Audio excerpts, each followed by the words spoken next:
सही है। अब से यहाँ हेड ड्यू आप सुपरफिशियल वेन। सही है। चलो ये होता है आपका स्मॉल सेफिनियस वेन और ये होता है फेबुला वाली साइड पे। सही है। फेबुला वाली साइड पे एक नर्व भी पड़ी होती है जिसको हम कहते हैं सुराल नर्व। ठीक है। नर्व इनर्वेशन करेंगे हम कल इंशाल्लाह, डिस्कस करेंगे इसको, सुराल नर्व को क्या फंक्शन है इसका। सेकंड, टीबिया वाली साइड पे कौन सी होती है? ग्रेट सेफिनस, इसकी वेनस ड्रेनेज है सेफिनस वेन। हंसी भाई समझ आ रही है? थोड़ी थोड़ी, कोई मसला आपकी पूरी समझ आएगी इंशाल्लाह।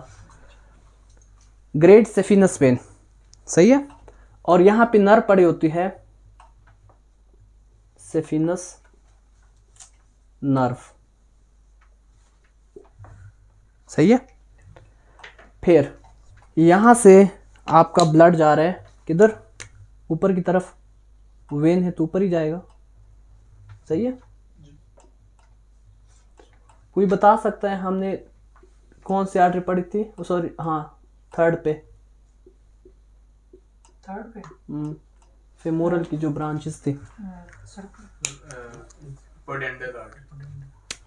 ये होती है आपकी पोडेंडल वेन। Pudendal when. सही है। और ये आपकी होती है सुपरफिशियल एपिगैस्ट्रिक वेन। जो ब्लड हम लेकर गए हैं हसी भाई, उसको दोबारा हम लेकर आ रहे हैं। सही है। विनस ड्रेनेज करवा रहे हैं उसका, सुपरफिशियल एपिगैस्ट्रिक वेन। और थर्ड जो है ये आपकी होती है कौन सी? Superior circumflex iliac vein. Circum मतलब हम यहां से जा रहे हैं ना। सही है। Circumflex iliac when. सही है। ये सब के सब ड्रेन होती है किस में? ग्रेट सेफिनस वेन के अंदर। और ग्रेट सेफिनस वेन ये आपकी टीबिया वाली पोर्शन से और नीचे जो आपका फुट है, ठीक है, वहाँ से पूरा ब्लड कलेक्ट करती है। स्मॉल सेफिनस और ग्रेट सेफिनस। ग्रेट सेफिनस में फिर फर्दर प्यूडेंडल, सुपीरियर एपिगैस्ट्रिक और सुपीरियर सर्कमफ्लेक्स, ठीक है, ये सारे आती है, ड्रेन होती है डायरेक्टली। ये डायरेक्ट होती है, बाकी इनमें होती है जो रिमेनिंग आर्टरीज हमने पढ़ी है उसकी ब्रांचेज, जितनी भी फेमोरल की ब्रांचेज है वो इन तीनों में होती है। और डायरेक्ट जो तीन होती है सेफिनस के अंदर वो ये तीन है, डायरेक्ट अपना ब्लड डालती है किसमें? ग्रेट सेफिनस वेन के अंदर। ये जो पार्ट है ये, इसको हम कहते हैं पोप्ल्यूटियल फोसा। हमारे पोस्टीरियर साइड पे जो नी है उसके बैक साइड पे फोसा है, ठीक है, यहाँ तक स्मॉल सेफिनस वेन इधर आके गायब हो जाती है पोप्ल्यूटियल फोसा के ऊपर, ठीक है, पोप्ल्यूटियल फोसा। सही है। यहाँ से आगे कंटिन्यू होती है कौन सी वेन? पोप्ल्यूटियल वेन, ठीक है। ये ब्लैक कलर की जो मैंने बनाई है ये है आपकी पोप्ल्यूटियल वेन। सही है। ये है आपका इंग्विनल लिगामेंट। सही है। इंग्विनल लिगामेंट के ऊपर आके यहाँ पे इंग्विनल लिगामेंट के ऊपर आके आपकी कौन सी वेन स्टार्ट होती है? फेमोरल, फेमोरल वेन, ठीक है। फेमोरल वेन के बाद थोड़ा सा ऊपर जाके यहाँ से एक्सटर्नल कॉमन इलियक वेन। और ये external common iliac when drain into the vena cava, या फिर हम कह सकते हैं इंफीरियर वेना केवा जो है उसके अंदर ड्रेन हो जाता है। सही है। ये है सुपरफिशियल वेन। अवेस याद रहेगी आपको। सही है। इसमें से कौन सी आर्टरी, सॉरी, वेन पूछे थे उन्होंने पूछा था कि जो सुपरफिशियल वेन कौन सी होती है। हाँ तो नाम तो दिए होंगे ना, इसमें से कौन सी है? देख लो, इतनी सारी तो है, सारे थोड़ी पूछेंगे। वो वैसे था, पोर्टल और फीमोरल था। तो फीमोरल है तो सही यहाँ पे। ये क्या है? फीमोरल लगाया था फीमोरल ये, और उधर और टीबियल और पोर्टल भी था। फेबुलल और वो सेफिनस के नाम से देंगे, अगर देंगे भी, डायरेक्ट नहीं देते वो। अच्छा, इंग्विनल लिगामेंट को और क्या कहते हैं, किसी को पता है? दूसरा नाम इंग्विनल लिगामेंट का नहीं पता? पोपट लिगामेंट। हाँ, पोपर्ट लिगामेंट। सही है, इसलिए मैं 4000 सोम लेता है इन चीज़ों की बताता वो तो हूँ। ठीक हुआ ना, हाँ सही हो गया। femoral वाला। ये सफीनस नर्व है और इधर सुराल नर्व है। सही है, क्लियर। अच्छा जी भाई, जी। ये एक्सटर्नल कॉमन इलिक वेन आगे जाके कॉमन इलिक वेन में अगर किसी में जाती है तो एक्सटर्नल कॉमन इलिक वेन आगे जाएगी कॉमन इलिक वेन में, ठीक है। Common right common iliac when अगर राइट साइड के, अगर लेफ्ट के तो लेफ्ट कॉमन इलिक वेन, वहाँ से जाके किस में ड्रेन होते हैं, इन्फीरियर वेना केवा में। सही है यहाँ से राइट, यहाँ से लेफ्ट जी, कॉमन इलिक वेन में कॉमन इलिक जी, फिर आगे जाके जाएगी, फिर आगे जाके इन्फीरियर वेना केवा में। सही हो गया। सही है। और हमने कुछ और पढ़ी थी वो वाली जाइगस, ये जायगस वेन वो यहाँ नहीं होती। अच्छा सही है, ये जायगस वेन भी करवाऊंगा मैं आपको। सर डायरेक्ट कौन सी वो होती है ड्रेनेज? क्या डायरेक्ट ग्रेटर सफीनस वेन के अंदर? ग्रेटर सफीनस के अंदर ये पुडेंडल वेन, सुपरफिशियल एपिगैस्ट्रिक और superior circumflex iliac when direct होती ये डायरेक्ट होती है। सॉरी, सुपरफिशियल जो इलिक सर्कमफ्लेक्स इलिक वेन है ये डायरेक्ट होती है किसमें, ग्रेट सफीनस के अंदर। सही है, क्लियर है यहाँ तक। नेक्स्ट चले, हाँ जी। एक और गेम देखते हैं अभी। सही है, ये हो गया आपके सुपरफिशियल वेन। डीप वेन इधर बनाते हैं।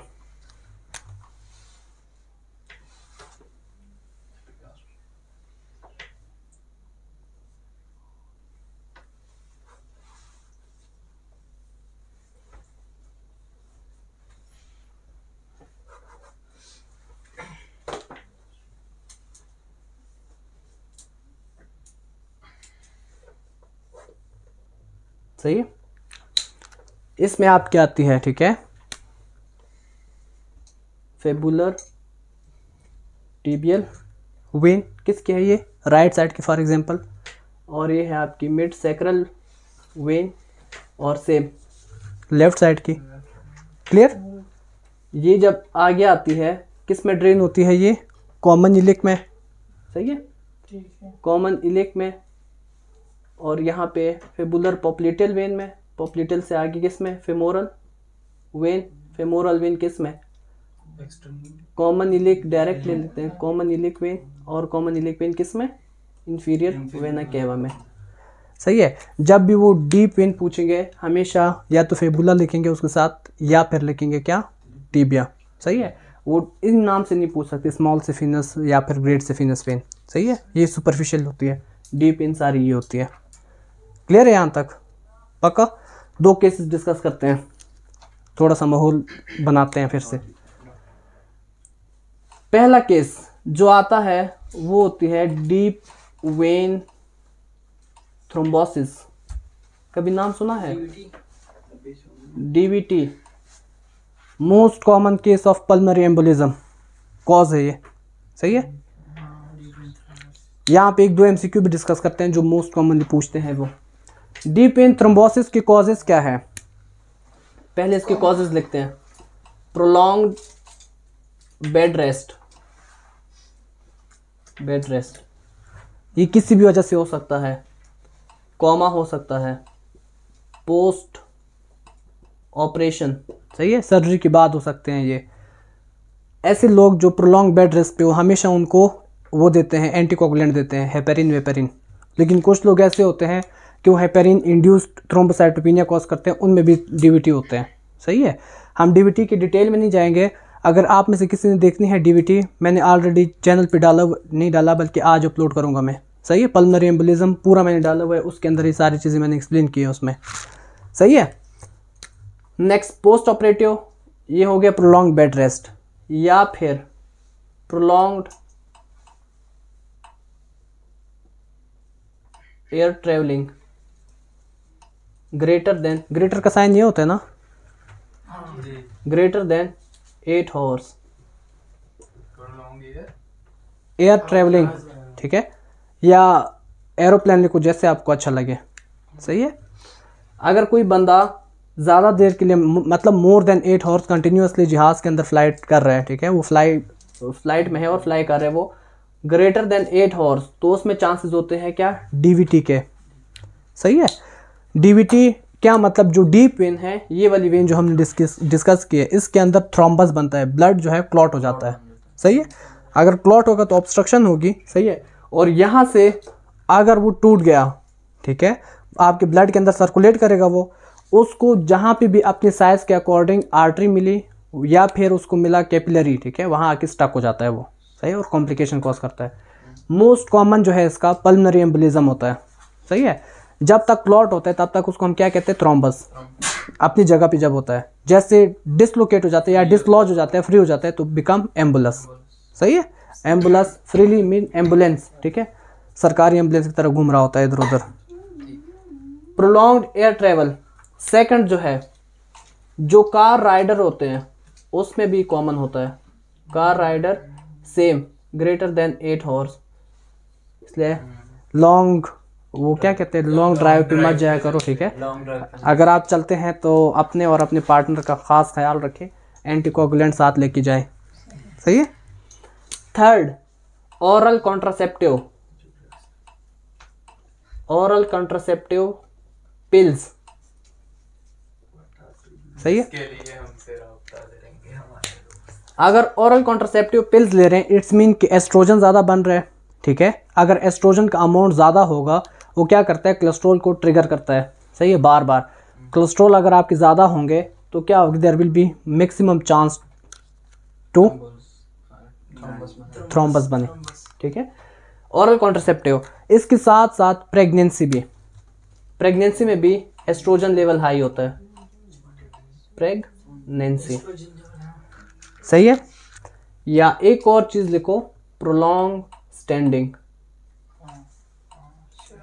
प्रोलॉन्ग स्टैंडिंग, ये जो नाई वाई होते हैं और soldier, army soldier, barber etcetera, guard वगैरह, ठीक है, इन सब में प्रोलॉन्ग स्टैंडिंग की वजह से भी थ्रोम्बस या डीवीटी, डीप वेन थ्रोम्बोसिस के चांसेस होते हैं, सही है। लेकिन ये मोस्टली कॉमनली सीन किया जाता है उसमें वेरिकोज वेन में, जिनको वेरिकोज हो जाती है, वो भी हम डिस्कस करते हैं। क्लियर हो गया डीवीटी? कोई क्वेश्चन हो तो बताओ। क्लियर? अब हम देखते हैं वेरिकोज वेन को। वेरिकोज वेन, ये सुपरफिशियल वेन्स के अंदर होता है वेरिकोज। किन के अंदर ज़्यादा कॉमन है और होता कैसे है वो पहले समझते हैं। लेट्स सपोज ये हमारी है वेन, सही है, और आर्टरी के अंदर वॉल होते हैं नहीं होते होते हैं, नहीं होते। कोई कौन कौन है जिस कहते हैं होते हैं? नहीं होते। अच्छा ठीक है, क्यों बैक फ्लो क्यों रोकना होता है वेन्स ने? आर्टरीज भी तो रोक सकती है उसको, उसमें प्रेशर हाई होता है इसलिए बैक फ्लो होती है, उसमें प्रेशर कम होता है। कोई बता सकता है वेन्स में कितना प्रेशर होता है? 25 mmHg। आर्टरी में ज़्यादा होता है, जो आपका सिस्टोलिक ब्लड प्रेशर होता है उतना प्रेशर होता है उसमें, ये वेन्स में होता है 25 मिलीमीटर ऑफ मर्करी, सही है। क्लियर हो गया? इसलिए वेन्स जो है अगेंस्ट द ग्रेविटी लेकर जाता है ब्लड को, ठीक है, और प्रेशर भी उसमें कम होता है। तो क्या करते हैं जैसे, अच्छा ये करता कौन है सारी चीज़ें? ब्लड कैसे ऊपर आता है? प्रेशर इतना कम है, ग्रेविटी का इफेक्ट भी है, ब्लड ऊपर कैसे आ रहा है? ये सोचने वाली चीज़ है। इसी सोचने पे जब मैं मजबूर करता हूँ तब मैं कहता हूँ मैं पैसे लेता हूँ, सही है। ये है, ये आपकी वेन है, ठीक है। आपके जो मसल्स हैं दोनों साइड, उनके लेग के ऊपर जो मसल लगे हैं, जब आप मूवमेंट करते हैं, ठीक है, ड्यूरिंग कॉन्ट्रैक्शन, उस कॉन्ट्रैक्शन की वजह से क्या होती है, आपका जो ब्लड होता है वो ऊपर आता जाता है। इसलिए प्रोलॉन्ग बेड रेस्ट में क्या होता है, डीवीटी के चांसेस होते हैं, और साथ में वेरिकोज वेन के अंदर भी अगर प्रोलॉन्ग रेस्ट पे है तो ब्लड ऊपर नहीं जाता, स्टेसिस होते हैं। स्टेसिस मीन कि अब जाके जो नॉर्मल फ्लो था ब्लड का वो क्या शो कर रहा है, वायलेशन शो कर रहा है। स्टेसिस का नाम कभी सुना है फिजिक्स में? ल्यूमिनार फ्लो और टर्बुलेंट फ्लो, बर्नौली इक्वेशन, वही स्ट्रीमलाइन और इरेगुलर फ्लो। जब स्टेसिस हो जाती है, स्टेसिस मीन कि अब जो आपका ल्यूमिनार फ्लो था वो गया खराब, अब आपके इरेगुलर जो है मूवमेंट या फिर फ्लो हो रहा है, सही है। उसकी वजह से स्टेसिस, अब जाके ब्लड की क्या ज़्यादा हो जाती है, विस्कोसिटी, ठीक है। विस्कोसिटी मीन गाढ़ा हो जाता है ज़्यादा, ठीक है। अगर ब्लड गाढ़ा होगा तो उसके क्या चांसेस होते हैं, एक दूसरे के साथ जो आरबीसीज है वो स्टिक होना शुरू हो जाते हैं। अगर आरबीसी स्टिक होंगे तो साथ में प्लेटलेट भी है हमारे, ठीक है, अपना काम दिखाएंगे वो भी, और उसके ऊपर फाइब्रिन शीट बनती है जिसकी वजह से क्या बनता है, योर ब्यूटीफुल थ्रोम्बस, ठीक है। इसलिए कहते हैं डॉक्टर खून पतला करने वाली को। जी, एस्पिरिन दो उसको, नो ब्लड। जी, और हेपेरिन भी देते हैं हम, और क्या देते हैं, वारफरिन, सही है, क्लियर यहाँ तक, सही है। अच्छा, मेरे को हमें समझ आ गया कि ब्लड कैसे ऊपर आ रहा है, ठीक है, मसल्स की कॉन्ट्रैक्शन की वजह से। अगर कोई बंदा है, ठीक है, उसकी मसल्स की कॉन्ट्रैक्शन नहीं है, वॉल्स का डायसफंक्शन है, ठीक है, वेरिकोज वेन में क्या होता है, वॉल्स का डायसफंक्शन होता है। ये वॉल जो होते हैं अपना काम करना छोड़ देते हैं। अगर ये अपना काम करना छोड़ेंगे तो ब्लड जो ऊपर गया है वो दोबारा बैक फ्लो मारेगा, सही है, फिर से नीचे आएगा, तो वेन्स क्या होगी, उसे डायलेट। आप देखना यहाँ जो ये लोग हैं इनकी ज़्यादा प्रॉपर दिखाई देते हैं, स्पेशली जो ओल्ड एज में है। बैक साइड पे आपको वेन्स प्रॉपर ऐसे ऐसे कर्व पोजीशन में आएगी, इस तरह से होती है वेन्स इनकी लेग्स में, ये होती है वेरिकोज वेन, सही है। क्यों होती है, क्योंकि वॉल्स के डायसफंक्शन होते हैं, वो प्रॉपर बंद नहीं होते, बंद नहीं होंगे तो बैक फ्लो होगा ब्लड का, बैक फ्लो होगा तो क्या होगा, वहाँ पे अकमलेट होगा, प्रेशर बनाएगा वो, जिसकी वजह से वेन्स क्या हो जाते हैं, डायलेट हो जाते हैं और हाईली पेनफुल होते हैं, सही है। ये तो टेस्टिस से नहीं चेक करते मेरी बात। अगर वहाँ पे टेस्टिस में हुई है तो वहाँ पे चेक करेंगे, ठीक है, वो आपको पेशेंट बताएगा, आपको किसी भी जगह भी हो सकती है, सही है। अगर उसका वॉल का डायसफंक्शन हो गया वहाँ पे, सही है, तो वहाँ पे होगी। अगर लेग्स में हुआ है तो लेग्स में होगी, लेकिन चूंकि अभी हम देख रहे हैं सुपरफिशियल वेन की ज़्यादा उसी जगह पे होते हैं, कॉमन जो होती है, ठीक है, ये आपका पोस्टीरियर कंपार्टमेंट जो होता है लेग का, इसी जगह पे ज़्यादा दिखती है हमें, सही है। इधर उधर देखना, शॉप के अंदर अक्सर ऑब्जर्व करना, ये आपको दिखेगी जो दादियाँ हैं, सही है, उनमें, क्लियर, सही है। पाकिस्तान में आपको अगर दिखनी हुई तो आपको पूरा ये उठाना पड़ेगा, उसे कहीं उठाओ, ये सही है। यहाँ पे तो भाईजान देखो चलते फिरते, सही है, क्लियर। वेरिकोज वेन कॉजेस क्या है इसके, ओबेसिटी, ओबेसिटी, सही है, और क्या हो सकते हैं, प्रोलॉन्ग्ड स्टैंडिंग। इसलिए अगर आपने गौर किया हो, आर्मी वाले जो होते हैं, ठीक है, जब उनकी ड्यूटीज़ होती है वो एक जगह पे मुर्दों की तरह खड़े नहीं होते, थोड़ी देर बाद वो हल्की हल्की वॉक करते हैं, कभी इधर जाते हैं कभी उधर जाते हैं। क्यों, क्योंकि इस चीज़ को अवॉइड करने के लिए कि मसल्स कॉन्ट्रैक्ट करेंगे तो वेन में से ब्लड ऊपर आएगा और वॉल की डायसफंक्शन ना हो, इस वजह से वो हल्की हल्की वॉक करते रहते हैं। अगर डायसफंक्शन हो गई तो वेन्स की क्या हो जाती है, डायलिटेशन या डायलेशन, क्लियर। और यही जो प्रोलॉन्ग स्टैंडिंग में आपके आते हैं, ठीक है, बार्बर हो सकते हैं, नाई हो सकते हैं, सॉरी वो सोल्जर और गार्ड वगैरह जो भी आते हैं जिनकी भी प्रोलॉन्ग स्टैंडिंग होती है ड्यूटीज़, ये सारों के अंदर क्या हो जाता है, कॉमन होता है वेरिकोज वेन। यहाँ तक क्लियर है। चले ट्राइंगल्स की तरफ, पिक्चर बनानी है तो बनाओ इसकी। जी भाई, टांग इधर रख के बैठ जाए, हम कहते सुन हो गए। सुन होना अलग चीज़ है, ब्लड सप्लाई कंप्रोमाइज होती है, इस वजह से सुन हो जाती है। कल हमने एक चीज़ देखी थी रेडियल नर्व की सैटरडे नाइट पाल्सी में, सही, नमनेस, टिंगलिंग वगैरह, ठीक है, अगर आप कंप्रोमाइज़ करते हो उसको तो इस वजह से होती है। मिटाऊँ इसको,